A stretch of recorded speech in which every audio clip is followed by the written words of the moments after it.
Assalomu aziz do'stlar, bugun 2-yanvar 2026-yil juma kuni. Meni 21-kunim o'yinni to'xtatganim. O'yinni to'xtatish mumkin, buni iloji bor. Buni faqat o'zingiz anglab, tushunib yetgandagina o'yindan chiqib bilasiz. To'g'ri, qarzdorlik botqaqiga girdingiz, qarzdorsiz, pullarni so'rab turibdilar. Siz siqilasiz, uxlay olmaysiz. Siqilgan bilan muammolarni yechib bo'lmaydi. Harakat qilish kerak, to'g'ri qarorlar qabul qilish kerak. To'g'ri, shuncha xatolarni qildim. Shu xatolarimni qilib tavbalar qildim, ibodatimni kuchaytirdim, istig'forlarni kuchaytirdim, Allohdan so'rashni boshladim.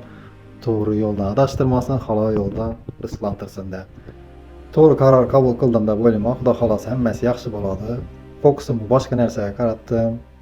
Maqsadlar qo'ydim, niyatlar qildim. Hozirgi kunda shu kitob o'qishni yana tikladim. Kitoblarni o'qishni boshladim. O'qiyotgan kitobim hozirgi kunda "Подсознание может всё". Jon Keyxoni kitobini o'qib boshladim. Bu kitobda juda ham qisqa qilib, chiroyli qilib tushuntirilgan shu ong ostimizdagi narsalarni bir 5 daqiqa vizualizatsiya etsak, haqiqatdan ro'yobga chiqadi. Bu narsani men tushunib yetdim. Alloh taolam shu beruvchi, shu bandalarim nov so'raydi mendan duolarinda deb aytganlar, haqiqatdan duo qilamiz, Alloh taolo beradi, yo'llarimizni ochiq qiladi, shu haloldan rizqlantiradi. Bu kitobda juda ham chiroyli tushuntirilgan, to'g'ri.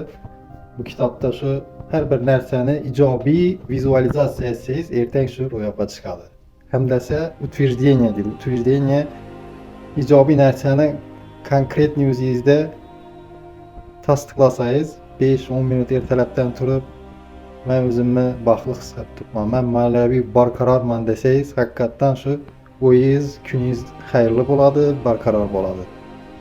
Demak, shu hozirgi kunda to'g'ri qarzdorsiz, xayollaringizda pul, shu puldan shab qutulaman deb siqilib yuribsiz. Siqilishdan muammo yechilib qolmaydi.